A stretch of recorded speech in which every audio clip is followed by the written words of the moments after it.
menuliskan jaraknya, yaitu kita tulis di sini dengan variabel k, distance dari Z data yang diuji dengan centroid clusternya.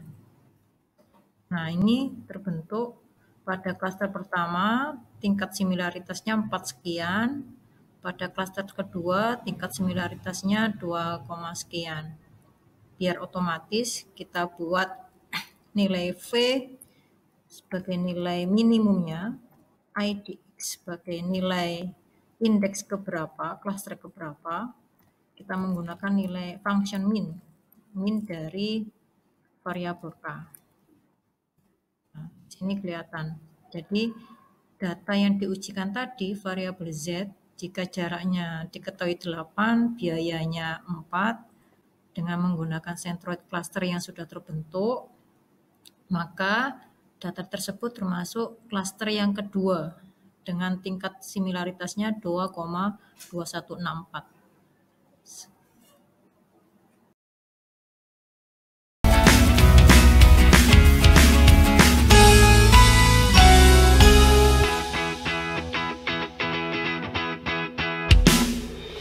Oke, selanjutnya yaitu pemanfaatan K-Midwich. Prosesnya sama, jadi datanya tadi masih saya simpan seperti ini ya. Kemudian untuk mengetahui centroidnya dan hasil klasternya, kita bisa menggunakan dua output X sama Y. Kemudian kita memanfaatkan function K-Midwich. Data di klaster menjadi 2, atau dalam ini kita kasih contoh, kita klaster menjadi 3. Nah, ini dalam hal ini variabel X itu menyatakan bahwa data pertama, data kedua, ketiga itu satu klaster. Data ketiga, keempat, kelima, dan ketujuh itu satu klaster. Data ke-8 itu satu klaster sendiri. Dengan centroid clusternya untuk klaster pertama yaitu untuk jarak 3, untuk biaya 7. Untuk klaster kedua, centroid clusternya untuk jarak 7, untuk biayanya 8. Sedangkan untuk klaster yang terakhir, klaster yang ketiga, untuk jaraknya centroid clusternya 9, untuk yang biaya centroid clusternya 2. Sehingga dalam pengujian, seumpama kita kasih data ujinya yaitu 6 dan 3. Seperti ini. Untuk mengetahui data uji apakah termasuk klaster pertama dan kedua atau ketiga, maka caranya sama dengan yang tadi. Kita tuliskan yaitu K sama dengan distance-nya tadi, Z dengan centroid clusternya. Nah, seperti ini. Ini kan terlihat di yang paling minimum adalah di indeks yang ketiga. Untuk lebih simpelnya kita tulis lengkap begini, V untuk nilai value-nya, IDX adalah nilai klasternya atau indeks keberapa, kemudian kita tulis min, yang tadi kita gabungkan menjadi 1. Nah, jadi data uji 6 untuk jarak, 3 untuk biaya, itu nilainya 3,1595, klaster ke-3.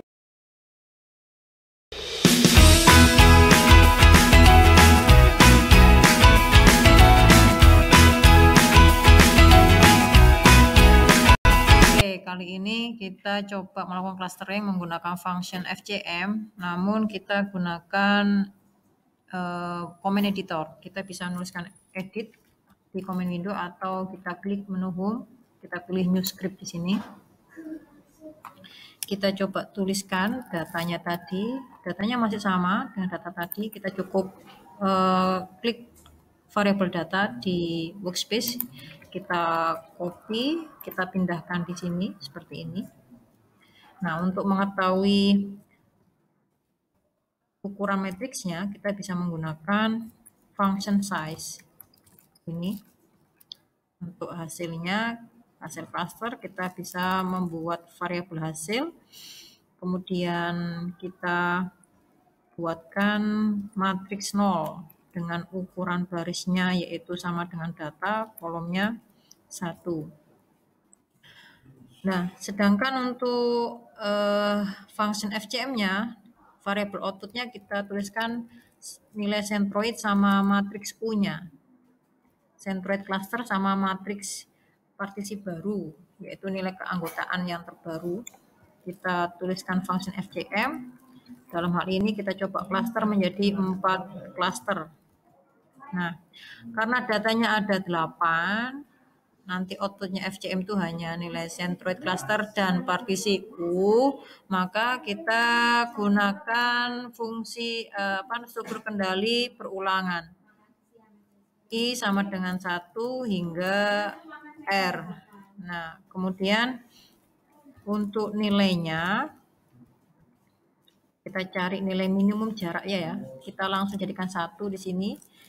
Min distance yaitu datanya, data ke I semua kolom dengan centroid yang sudah dihasilkan tadi.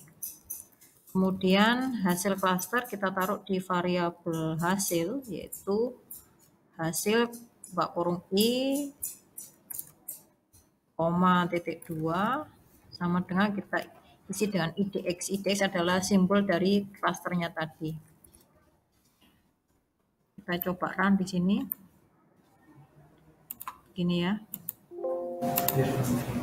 Nah, hasilnya adalah ini. Jadi data pertama, kedua, keenam itu satu klaster, data ketiga, keempat, kelima satu klaster, data ke-8 klaster sendiri.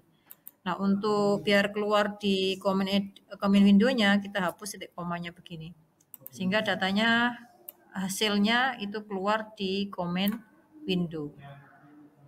Untuk cara pengujiannya sama seperti yang tadi sebelumnya saya sampaikan.